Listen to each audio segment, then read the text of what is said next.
Nessa aula, a gente vai falar sobre enumeração de subdomínios. Então, basicamente, o que é um subdomínio? Quando a gente está fazendo um pentest ou atacando um alvo, o alvo vai ter um domínio no qual ele vai ser hospedado.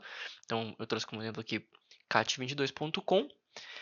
E podem ser que existam subdomínios que estão assignados com aquele domínio, que basicamente subdomínios são usados para diferenciar justamente os domínios para conter aplicações diferentes, para fazer uma melhor organização da aplicação, certo? E da empresa em si. Então, o exemplo seria cat22 e alguns exemplos de subdomínios pode ser login.cat22.com, então que é aonde o usuário é redirecionado para fazer apenas o login. É muito comum que tenha um subdomínio somente para autenticação. Tem o app.cat22, também é muito comum, por exemplo, o nome da empresa é cat22, é muito comum que tenha um subdomínio chamado app. E o nome da empresa, para justamente hospedar o aplicativo, onde vai ter lá os dados dos usuários, as features principais do aplicativo e etc. E nesse caso eu trouxe como exemplo também então um subdomínio que seria somente para admins, chamado então admin.cat22.com. Também é muito comum no próprio subdomínio ter a divisão entre ambientes que são de staging, ambientes que são de teste, de produção, desenvolvimento e assim por diante. Lembrando que a enumeração de subdomínios pode ser tanto ativa quanto passiva, sendo que na maioria das vezes a enumeração que a gente faz é passiva, mas a ativa também existe, principalmente em alguns CTFs, quando a gente recebe lá o domínio, por exemplo, trollhacking.com, e a gente precisa fazer aí uma enumeração para achar outros subdomínios através de brute force, que seria uma técnica de enumeração ativa. Mas a gente vai focar aqui na enumeração passiva. Então, vamos lá para o Kali. Então, aqui no Kali, vamos começar usando algumas ferramentas que estão disponíveis na web, que são muito práticas. Então, vamos começar pelo crt.sh. E aí eu vou pegar algum domínio também lá na... Opa, Bugground não, né? Bugground. Lá na Bugground para trazer como exemplo para vocês. E eu gostaria de pegar um que não tem tantos resultados para as ferramentas não demorarem tanto assim, né? Então vamos catar um... Normalmente os últimos, né? Eles são... Vamos botar por sort. Scope rating, talvez. E ir lá para o final.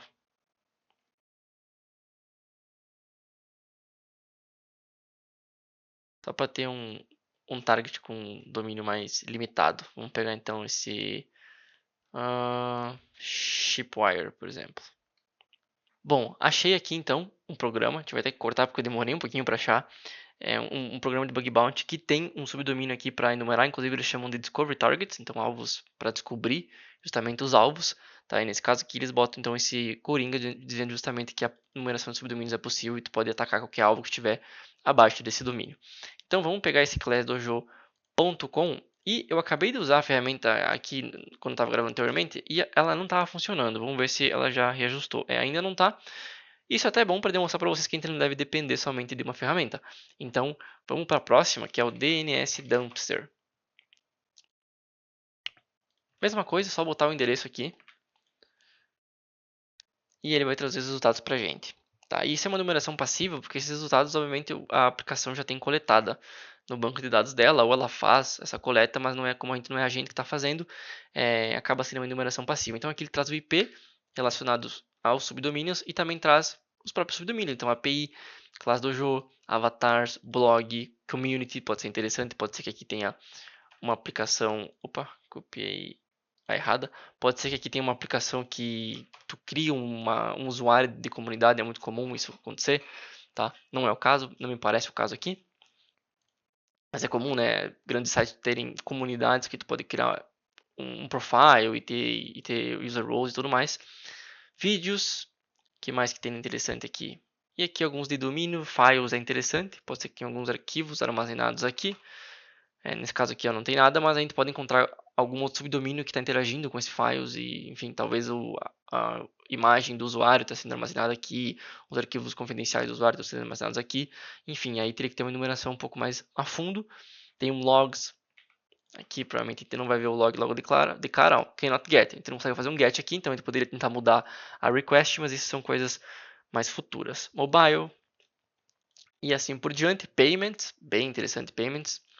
Percebam que está tudo sendo armazenado no CloudFront também, né, pela Amazon. Aqui tem alguns registros de DNS e alguns registros de DNS TXT. Aqui também tem um compilado aqui mais gráfico sobre os resultados. Legal.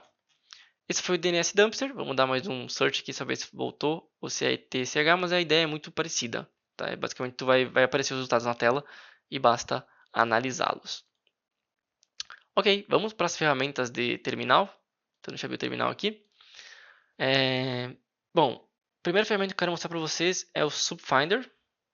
Subfinder, eu acho que não vem instalado no Kali, então vamos achar aqui como instalar o Subfinder. Da Project Discovery, que é um desenvolvedor desse tipo de aplicação muito conhecido, que deu erro. Eles têm vários programinhas interessantes. Vamos ver se eu consigo lembrar de algum, só bater no olho aqui. O Nuclei é deles, o Katana também. Várias ferramentas. O Nabu, todas as ferramentas aqui, se você estudar Bug Bounty, você vai ver que são muito utilizados. Em Pentest também, né, pessoal? Mas eu comento bastante do Bug Bounty nessa parte de enumeração, porque é uma das principais partes, não só do Pentest, como do Bug Bounty também. Às vezes, só hora de encontrar uma informação que não deveria estar pública, já é um achado, sabe? Só fazendo a enumeração. Então, vamos baixar aqui o Subfinder, vamos ver se tem algum guiazinho de install. Ele usa o Go. Eu já tenho o Go aqui na minha máquina. Se vocês não tiver, vai aparecer um comandinho para instalar que é sudo apt install golang go. Tá? Então é só dar o comandinho que ele vai instalar. E aí vamos esperar instalar. O uso, a gente pode dar uma olhadinha no manual. É bem simples, basicamente o "-d" e o domínio. E dá para usar também o "-o" para salvar isso em formatos específicos, o "-j", por exemplo, para salvar como JSON. Mas o padrão é o "-d" mesmo e o "-o" para salvar, porque é sempre bom salvar os resultados do subdomínio, porque futuramente tu vai ter que analisar esses resultados. Tu não vai analisar todos os outputs, né, todo o resultado de uma vez só. Tu vai ter que salvar para analisar e fazer notas em cima depois. Tá baixando ainda. Demorou um pouquinho para baixar, comparado com as ferramentas normais, mas acho que, sei lá, foram 2 minutinhos, né? Não é bastante coisa, não. E agora é só dar um Subfinder aqui. Ele não achou, provavelmente porque eu vou ter que fechar e... Ou eu posso dar só um source no CRC, provavelmente. E daí ele vai achar, vamos ver. Subfinder... Tá, ele não achou. Deixa eu ver se fechar o terminal funciona, mas eu acho que eu tenho que botar o caminho do Go no meu path. Subfinder novamente. É porque as ferramentas do Go elas são salvas aqui, ó, entre the Go e bin. Então se eu vir aqui e eu dar um ponto barra esse setFinder você pode ignorar. Subfinder vai funcionar. A gente pode fazer, vamos dar um echo no path. A gente pode vir aqui e dar um export. Path igual home go bin dois pontos e o próprio path. E daí acho que assim funciona legal. No caso eu vou precisar botar isso no meu... eu teria que botar isso lá naquele arquivo lá, né? Nesse arquivo aqui. Mas eu não vou fazer isso agora. Acho que não tem necessidade. Eu posso só puxar aqui. Então beleza. Subfinder, "-d". E aí a gente pegou, era class dojo, né? classdojo.com. E aqui eu não vou usar o "-o" para salvar, porque eu quero mostrar para vocês o resultado. Mas vocês poderiam salvar o output, por exemplo, output assim. Eu acho que ele mostra o output de toda forma, se eu não especificar para ele ser modo silencioso, vamos ver. Ou não. Daí a gente entra aqui, vamos dar um tail "-f", então, para ir vendo os resultados que ele vai coletando. Eu acho que ele não vai adicionando, ele adiciona tudo de uma vez só. Beleza, mas eu vou só dar um Ctrl C aqui então.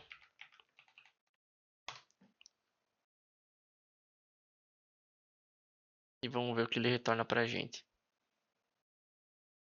Bom, a real é que ele dá o output todo de uma vez, por isso que a gente não está vendo os resultados em tempo real. Mas percebam que ele já trouxe vários resultados aqui, tá?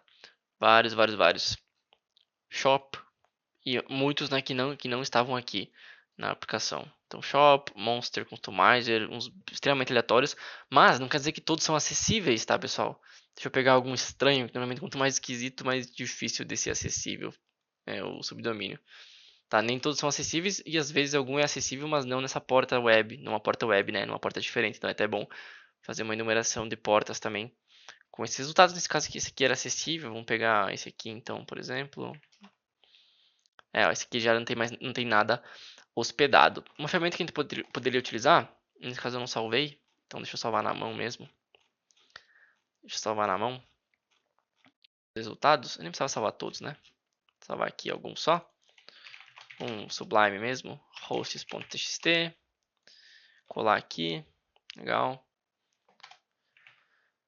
É o HTTPX, tá? O HTTPX basicamente ele vai testar, então, esses hosts, ele vai dizer quais estão acessíveis. Não tem uma opção chamada "-l"?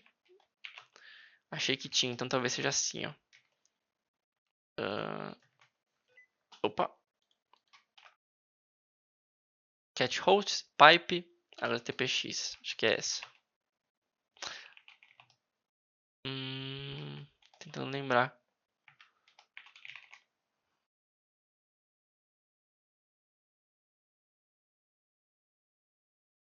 Eu acho que o HTTPX que vem instalado por padrão no Kali não é o mesmo que a gente está querendo.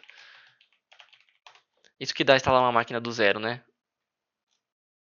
As coisas vêm diferente do que a gente está normalmente acostumado com as nossas próprias máquinas. Mas vamos lá, vamos dar um go install aqui e instalar o HTTPX. Basicamente o HTTPX então, ele vai validar quais subdomínios estão ativos, estão válidos e acessíveis, né, nas portas web. Então isso já ajuda a filtrar bastante as nossas buscas, extremamente útil para a gente agilizar o processo. Instalou o HTTPX, demorou um pouquinho também. E agora sim, se não me engano tem o "-l". Output. Poxa vida. É que eu não usei o ponto barra, né? Daí ele tá puxando aquele HTTPX. O ideal seria desinstalar, né? O HTTPX original. Menos. A gente pode só jogar para um resultado, né? alive.txt.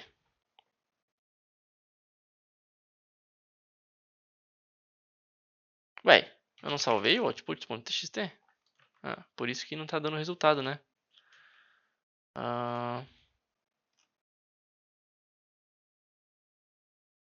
É hosts.txt, cara. Host.txt, cat, agora vai, httpx-l host.txt, ponto barra.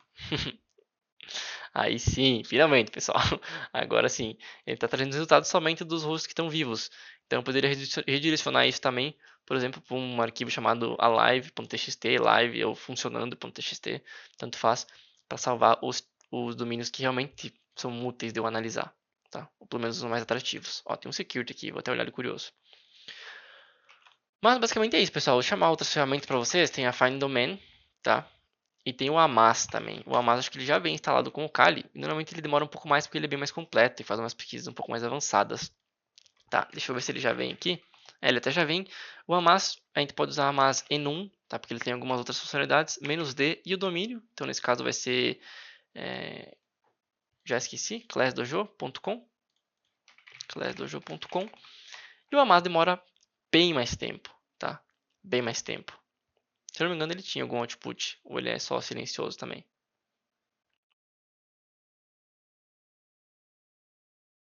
Aqui o secure deles, bem feitinho, né? E o Find Domain também tem que instalar com o Go, se eu não me engano. Então vamos pegar a instalação dele aqui. Não, o dele é...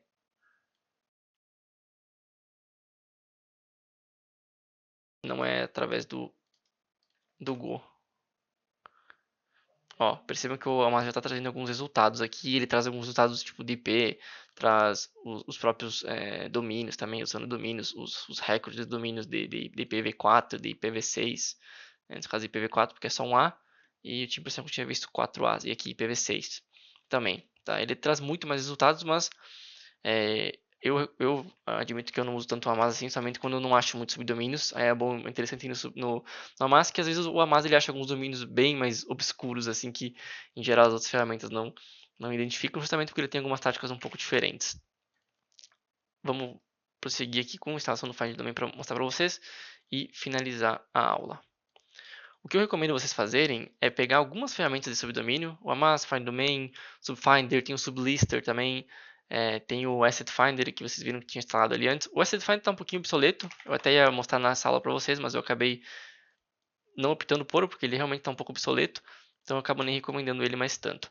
Tá, para usar o Find Domain, eu só copiei ali os comandinhos, né, que tem aqui no guia, Find Domain, e aí, se eu não me engano, é "-t", tá, e o domínio. Então é cat dojo, meu Deus, classdojo, não cat. Tô meio esquecido hoje, classdojo.com. E é isso, para salvar no arquivo acho que é -u, se eu não me engano, mas não vai ser o caso aqui. E percebam que ele até mostra aqui as APIs que ele está utilizando, tá? A maioria dessas ferramentas também possibilita tu colocar as próprias chaves da API para tu usar alguns motores de busca com as tuas chaves da API, tá? Mas isso aí é um pouquinho mais personalizável. Ó, percebam que ele encontrou aqui alguns subdomínios também, e é natural, como eu disse, que algumas ferramentas achem menos e algumas mais. Só para mostrar para vocês que eu tenho uma ferramentazinha que eu criei particular bem simples, que é uma ferramenta em Python que roda o FindDomain, o Subfinder e o Sublister, e também roda o Amaz, só que é opcional. Como o Amaz demora muito mais, eu botei como opcional, né? Tipo, normalmente isso aqui demora 1 minutinho, 2 minutinhos, com o Amaz pode demorar 10, 20, 30 minutos, por isso que eu deixei como opcional. Então, se tu quiser usar, tá aqui a ferramenta, tá? Não sei se está 100% funcional, tem sei lá, as ferramentas na mão, então é mais um script meu, pessoal, não que eu fiz para pessoas instalarem.